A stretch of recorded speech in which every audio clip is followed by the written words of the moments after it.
সর্বোপরি দেশ, আমাদের সর্বোপরি দেশের ঊর্ধ্বে কিছু নয়।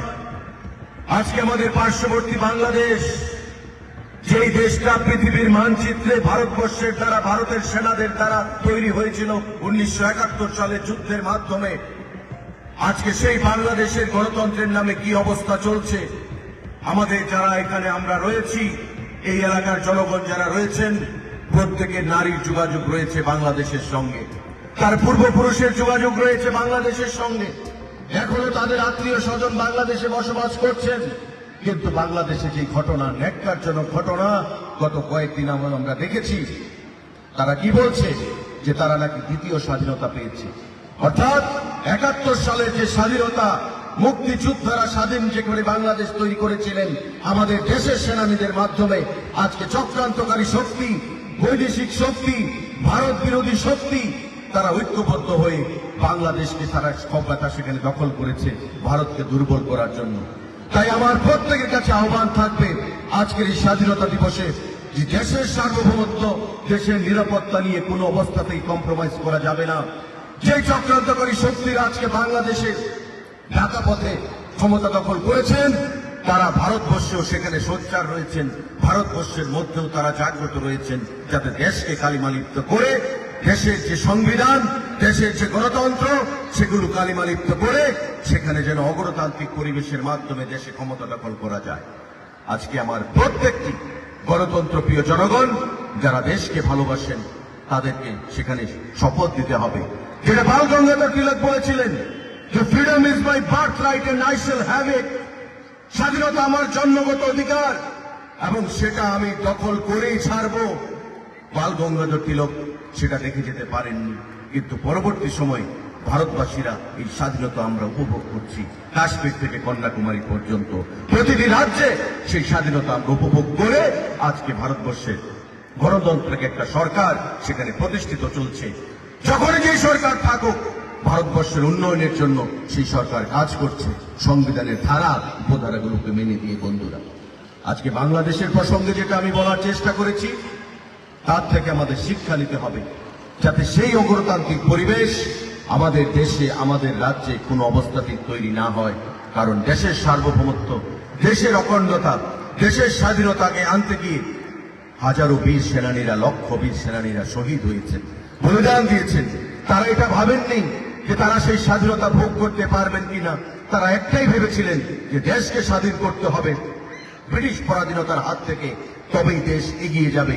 ব্রিটিশের হাতে থেকে ভারত কখনো উন্নত হতে পারবে না, আমাদের দেশের স্বাধীনতা কখনো আসতে পারবে না। বন্ধুরা, আজকে প্রধানমন্ত্রী নরেন্দ্র মোদী পরপর 3 বার যখন প্রধানমন্ত্রী হিসেবে দেশে সেখানে প্রধানমন্ত্রী হিসেবে শপথ নিলেন, এবং প্রতি বছর লাল কেল্লায় ভারতের জাতীয় পতাকা উত্তোলনের মাধ্যমে ভারতবাসীর কাছে আকুল কণ্ঠে একটাই সেখানে বার্তা দিতে চান, যে সবার আগে দেশ, সর্বোপরি দেশ, দেশের নিরাপত্তা, সার্বভৌমত্ব নিয়ে কোনো কম্প্রোমাইজ করা চলবে না। আর এবারকার যিনি স্লোগান তুলেছেন, বিকশিত ভারত 2047 মধ্যে আমাদের বিকশিত ভারত করতে হবে।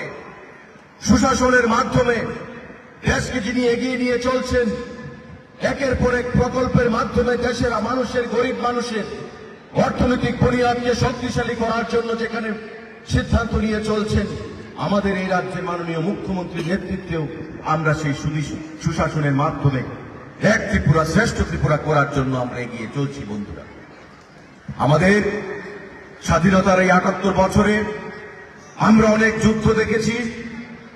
47 সালের 15ই আগস্ট স্বাধীনতার পর 48 সালে আমরা ভারত পাকিস্তান যুদ্ধ দেখেছি। আমরা দেখেছি 1962 সালে চাইনিজ ওয়ার। আমরা দেখেছি 1971 সালে আবার সেই বাংলাদেশের কে লড়াই স্বাধীন করতে গিয়ে পাকিস্তানের সঙ্গে যুদ্ধ। আমরা দেখেছি 65 সালের যুদ্ধ। আমরা দেখেছি 1999 সালের কার্গিল যুদ্ধ। প্রতিটা যুদ্ধে ভারতবর্ষ, চীন এবং আমাদের চিরশত্রু পাকিস্তান, যাদের সঙ্গে আমরা বরাবর বন্ধুত্বপূর্ণ সম্পর্ক বিরাজ করার জন্য চেষ্টা করলেও পাকিস্তান বাঁকা পথে ভারতকে সেখানে বৈমাতৃসুলভ আচরণ করেন। এবারকার বাংলাদেশের ঘটনা দিয়েও সেই জিনিসটাই আমরা প্রমাণ পেয়েছি। আজকে সেই যুদ্ধে, প্রতিটি যুদ্ধে ভারতবর্ষের বীর সেনানীরা উচিত জবাব দিয়ে পাকিস্তানকে সেখানে আমাদের ভূখণ্ডকে রক্ষা করেছে। বন্ধুরা, আজকে প্রধানমন্ত্রী প্রতিটা ভারতবাসীর কাছে উদাত্ত কণ্ঠে আহ্বান জানাচ্ছেন যে এত যুদ্ধের পরেও ভারতবর্ষের জিডিপি এই ৭৮ সালের স্বাধীনতার পর বিশ্বের অন্যান্য দেশকে সেখানে ছাপিয়ে গেছে। যে ভারতবর্ষকে একটা উন্নয়নশীল দেশ বা একটা অনুন্নত দেশ হিসেবে পাশ্চাত্য ইউরোপিয়ান কান্ট্রিগুলোতে, আমেরিকাতে, অন্যান্য উন্নতশীল দেশগুলোকে গণ্য করা হতো, আজকে ভারতবর্ষকে একটা উন্নত দেশ হিসাবে সেখানে চিহ্নিত করা হচ্ছে তার জিডিপির মাধ্যমে, তার শিক্ষা, স্বাস্থ্য, তার প্রতিরক্ষার মাধ্যমে। সমস্ত ব্যবস্থাকে ঢেলে সাজিয়ে আমাদের প্রধানমন্ত্রীর নেতৃত্বে সেখানে ভারত বিশ্বগুরু হওয়ার জন্য ধীরে ধীরে এগিয়ে চলছে। বন্ধুরা, আজকে